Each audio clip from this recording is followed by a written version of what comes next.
Hi guys, welcome back to the Let's Make It Here podcast. I'm Ellie Davis, your host, and today I'm here with someone very special. His name is Dean Farragle. You can go ahead and introduce yourself.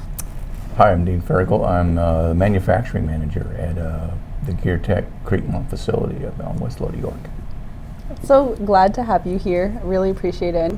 I'll go ahead and start with the questions. Before stepping into your current role, what were you doing, and how did that experience shape the way you lead today? Okay, so I've been in machining actually since high school. I fell into it, but I've been working as a machinist since right out of high school. 17 years into it, I wanted to do more, so I went to school and I got an engineering degree. So with that, I was able to relocate to Houston, and I got a job in the service center on the ship channel down in Deer Park, where we served refineries and chemical plants with repairs. Very pressurized operations. It's always emergency. Things change the timeline. So I had to learn in that pressurized situation how to manage the changing requirements, emergencies, and not get stressed out.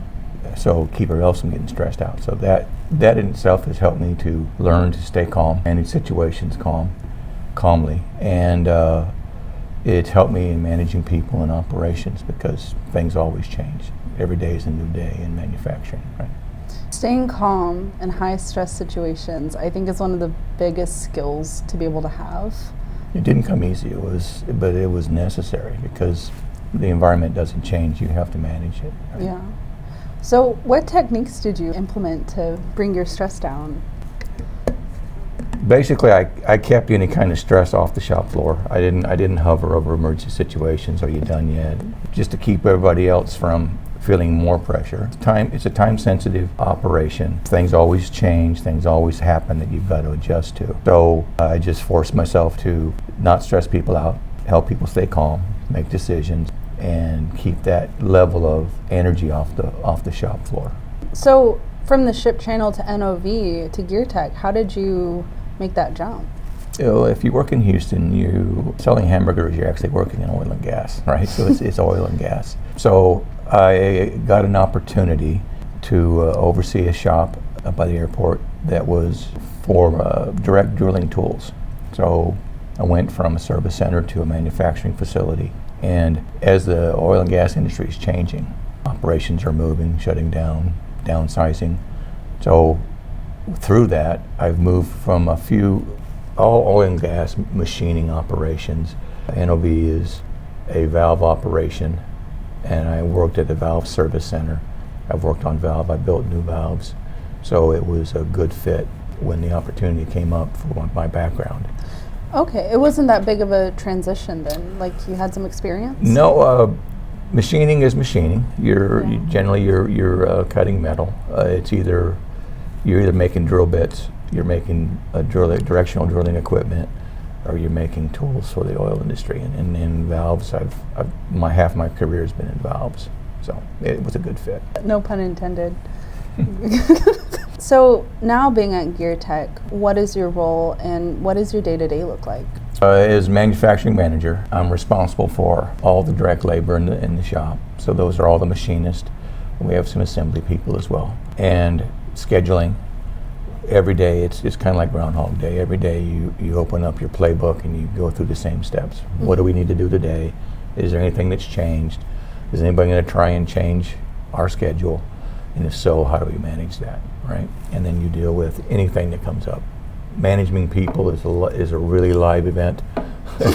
you can try and plan for it, but you have to be able to react to what shows itself. Because usually your day will plan you instead of you plan your day, and you just have to kind of go with it and follow it. But it's scheduling meetings, making sure we're all on the same page with the whole operation, and then managing any issue that pops up. There's a supervisor that works for me that does the heavy lifting. He's always on the floor, moving with people, tooling issues, anything like that, and anything that's a serious issue, he elevates it to me. So before working with radio, what challenges did your facility have? The challenge, without having something to help you, is you're serving your customer. In our case, the machine shop, the planning group is our customer. They're planning the jobs to go through the shop, and they're helping us schedule. by help. They're confusing everything because there's always a priority change. So you're dealing with that, and you don't have any mechanism unless you go back and dig into a job. It's okay. How do we do on that job? There's reports that come out and tell you how your utilization was, how your absorption played out, your efficiencies, but they're all reactive. Yeah. With a radia, you've got a mechanism in the morning with a cup of coffee to go through and then see anything that jumps out at you, right? And that in itself is a good tool to give you an idea where you just got to start looking. Okay, what is it I'm seeing right here? Why is there a problem on that machine? What happened? Or why did that machine run all night long? Those kind of things. That without a radio, you've got to think about it, then you got to go find the answer, and the radio gives you a good roadmap. So it's a good tool to bridge the gap of when I have time. Why did we lose so many hours on that job? What's wrong? Yeah. Was the programming bad? Things like that. The first thing is it slaps you in the face. You look at it, and like you said, it's a Christmas tree. But if there's a lot of red or something yellow, you got to look at that right away. The rest of it, you can look at it and it'll show you how you did. But it's a daily thing that just pops up in your face. Yeah. And it gives you something to start looking at before things get crazy.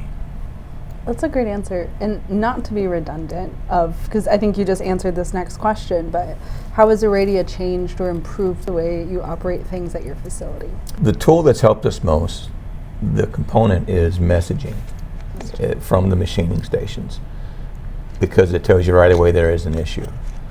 And usually it's programming, but there could be tooling. But there's something going on that somebody needs to pay attention to. And that goes to Jose, my supervisor, it goes to the lead, it goes to me. And things like programming also go to the programmers. So there's an instant notification of something's going on. And I don't react to those too much because the supervisor is going to, and the lead are already handling that, trying to get the programming team together with the operator to solve the problem. But it gives you a ting, hey, this is going on. And if you have a bad day and you keep seeing the same machine, or you see different machines start to pop off with messages, and I get up and walk out and say, okay, what's going on here? So it gives you vision. There's something going on, and I watch for I'm back in business. I'm running again. So if it's too long, then I go find out. But it's in the busy day, it's a nice thing to pop up on your email. Say, hey, I'm here. I got a problem, right? So I know there was a specific event that happened. I want to say this was maybe 2 years ago. We were having a transition and trying to get the programming team and the operators to work better together and separate the responsibility and the tendency for the operators to program at the machine and give it to the programming team. But there was one operator that every time a job was delivered to him, he would show a message of programming. And I finally thought, we got to stop this. And when I went out and talked to him, I said, why are you doing this? Why are you, every time you get a job, the first thing you do is open programming. Why aren't the programmers doing it? And he said, well, I can't run my machine. I have to change certain things in every single program, to get my machine to run. Because there's coding issues, and there's things that happen at the end that he didn't want to go that way. So what I did is I got the programmers and him together, and we figured out it was a post-processor issue. And we are all using the same post-processor, and it impacted different machining centers differently. So I had the programming team and our supervisor work through the post-processor and change it so the programs were delivered to the machine like they needed to be. And it saved the risk of scrap, it saved downtime, and it got the operator a little bit happier. So it was a kind of an odd find, but it was like, we can solve this and we can take this off the table right away. So not getting those messages would have just kept that happening, right? Yeah. And you've got operators that have a different perspective of what they want the machine to do and how they want it to do it than the manufacturing engineering department, which is the people who have the responsibility of getting the programs and tooling right. So I use that to bring them more together and say, fix this so the operators can operate and not program. Yeah. And you don't have to worry about what they've done to the program that might scrap apart. So it was a pretty good find. That's a fantastic find. I'm really glad that a radio was able to help your facility out like that, because that's exactly what it's intended for. If you have any other stories or anything you want to share, you're more than welcome to. The floor is open. The thing about a radio that I'm continually learning is it gives you enough vision, but you have to also put in place things like I just discussed, or rules. Visited with PCG last week and picked up a couple of things that I'm going to start using as well. We have just had to re-emphasize not using cell phones because of the safety issue. But once I did that, all my operators had become very accustomed to texting back and forth with the programmers. I'm having a problem with this program. So it became the way to communicate. Oh no. So I immediately go, okay, we got a problem here. But what we're going to start doing is we're going to start adding verbiage to the messages.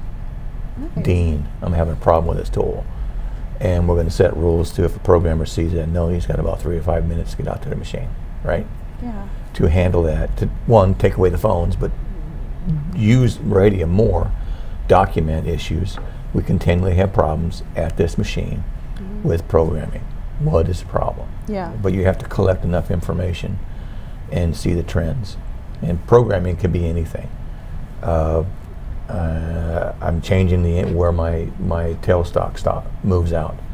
Well, if we're doing that, we want to understand why do we have to do that, right?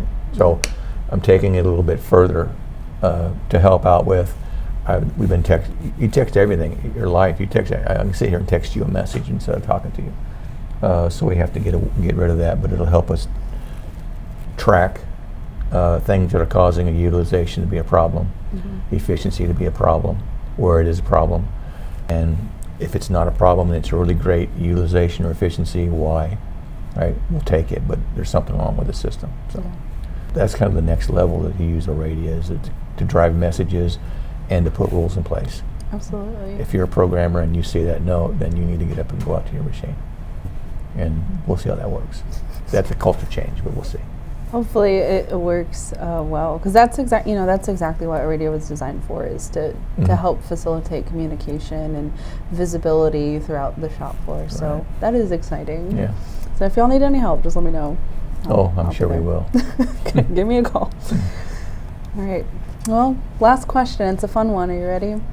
I don't know. What is one thing people would be surprised to know about you? I thought about this question, but I think the one thing would be that I'm a Freemason, and in that there's 3 levels of masonry, and the end one of it is a group, the Shriners. I'm part of the Shrining group.